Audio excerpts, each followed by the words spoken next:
Hello friends, welcome to my YouTube channel Saral Astro. आज हम बात करेंगे भावत रत्नाकर का अध्याय 1 कर्क लग्न श्लोक नंबर 10 और 11 के बारे में। तो शुरू करते हैं आज का सेशन। सबसे पहले हम जानेंगे श्लोक नंबर 10 के बारे में। श्लोक नंबर 10 की संस्कृत स्लाइड मैंने आपके सामने रख दी है। उसके अंदर रामानुजाचार्य कहते हैं कि कर्कटे जायमानस्य चंद्र जीवो तु लग्नको राजयोगो इति प्रोक्तः भाग्यवान कीर्तिमान भवेत्। इसका मतलब यह है कि कर्क लग्न के अंदर किसी जातक का जन्म हुआ है, जिस किसी भी जातक का जन्म कर्क लग्न के अंदर हुआ है, उसके लग्न के अंदर चंद्र और गुरु विराजमान हो तो वो राजयोग कारक बनता है, वो जातक भाग्यशाली और कीर्तिवान बनता है। तो ऐसा क्यों कहा? सबसे पहले तो हम जानेंगे कुंडली वाइज कि ये कंडीशन कैसी होती है। तो देखिए, यहाँ मैंने कर्क लग्न की कुंडली रखी है, उसके अंदर लग्न के अंदर ही चंद्र और गुरु विराजमान है। और ऐसी कंडीशन अगर किसी की भी कुंडली में बनती है तो वो जातक जो होता है वो भाग्यशाली और कीर्तिवान होता है और वो राजयोग कारक बनता है, उसको राजयोग का फल प्राप्त होता है। तो देखिए, ऐसा क्यों कहा? तो देखिए, कर्क लग्न के अंदर चंद्र जो होता है वो लग्न में है, चंद्र है वो स्वगृही है। इधर लग्नेश जो है वो खुद लग्न के अंदर है, विराजमान है, तो उसका बल मिलता है। साथ साथ में गुरु भी विराजमान है। गुरु जो है वो भाग्येश है इस कुंडली में, और भाग्येश उच्च का बना हुआ है।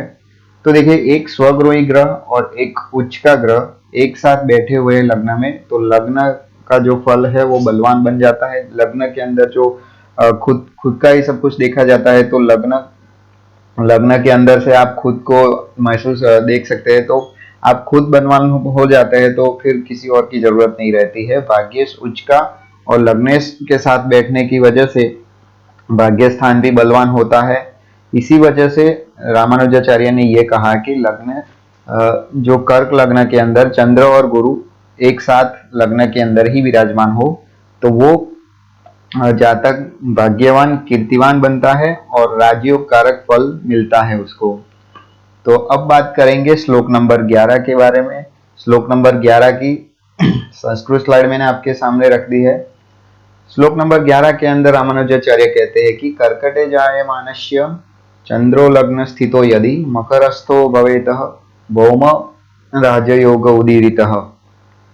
इसका मतलब यह है कि कर्क लग्न के अंदर जिस किसी भी जातक का जन्म हुआ हो, उसका चंद्र लग्न में हो, लग्न स्थान के अंदर, और मंगल जो है वो मकर राशि में हो, तो राजयोग कारक बनता है। अब कंडीशन हम जानेंगे कुंडली के हिसाब से। तो देखिए, लग्न के अंदर हमने चंद्र रख दिया है। कर्क लग्न की ये कुंडली है, उसके अंदर लग्न में चंद्र है, और मकर राशि जो है वो कर्क लग्न के अंदर 7वें स्थान में आती है, उसके अंदर मंगल विराजमान है। तो अगर ऐसी कंडीशन अगर किसी की भी कुंडली में बनती है तो वो कंडीशन आपको राजयोग कारक फल देती है या फिर राजयोग होता है। अब ऐसा क्यों कहा? तो देखिए, कर्क लग्न के अंदर पिछले श्लोक में, श्लोक नंबर 10 के अंदर भी हमने जाना कि कर्क लग्न के अंदर चंद्र लग्नेश बनता है और लग्नेश इधर स्वगृही बनता है। मंगल योग कारक ग्रह है। क्यों योग कारक ग्रह है? तो देखिए, पंचमेश और दशमेश जो ग्रह है वो मंगल बनता है। ये पंचमेश यानी इधर 5वें स्थान के अंदर हमारी वृश्चिक राशि है और 10वें स्थान के अंदर मेष राशि है। तो ये दोनों स्थान जो होते हैं वो केंद्र त्रिकोण के स्थान माने जाते हैं, और उसका जो स्वामी है वो मंगल है। तो मंगल इधर राजयोग कारक और योग कारक फल देने लायक होता है। तो देखिए, मंगल जो है वो योग कारक देता है और योग कारक फल देता है, और मकर राशि का है, तो मकर राशि के अंदर भी वो अच्छा माना जाता है। तो इसी वजह से इधर ऐसा कहा गया है कि अगर किसी का भी कर्क लग्न के अंदर जन्म हुआ हो और लग्न के अंदर चंद्र हो और 7वें स्थान में मंगल मकर राशि का हो, तो वो राजयोग कारक फल देता है, क्योंकि चंद्र मंगल भी एक दूसरे को इधर देखते हैं 7वीं दृष्टि से। और यह योग कारक जो मंगल है हमारा वो उच्च स्थिति में है, और चंद्र भी स्वगृही है। इसी वजह से वो राजयोग कारक राजयोग फल देता है और राजयोग कारक फल की क्रिएट करता है। तो आज हमने जाना श्लोक नंबर 10 के अंदर कि लग्न के अंदर कर्क लग्न के अंदर लग्न स्थान में चंद्र गुरु विराजमान हो तो वो जातक भाग्यशाली और कीर्तिवान बनता है।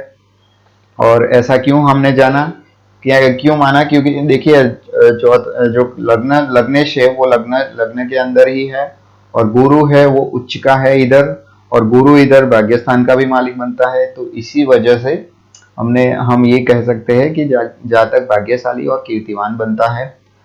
अब 11वें श्लोक के अंदर भी हमने जाना कि अगर लग्न स्थान के अंदर चंद्र विराजमान हो और 7वें स्थान में मकर राशि का मंगल विराजमान हो तो ये भी राजयोग कारक फल देता है। ऐसा क्यों कहा, तो देखिए जो मंगल है हमारा वो 5वें और 10वें स्थान का मालिक है, केंद्र त्रिकोण का मालिक है, और वो कहाँ बैठा है, तो अपनी उच्च राशि में बैठा है। मकर राशि जो होती है वो मंगल की उच्च राशि मानी जाती है।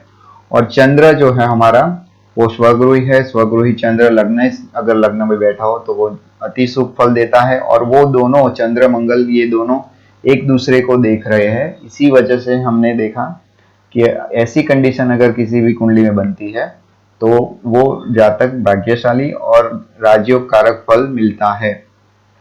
आज के लिए बस इतना ही था। उम्मीद है आपको ये वीडियो अच्छा लगा होगा। अगर ये वीडियो अच्छा लगा है तो लाइक शेयर एंड सब्सक्राइब जरूर कीजिए। तब तक के लिए मुझे इजाजत दीजिए। Thank you.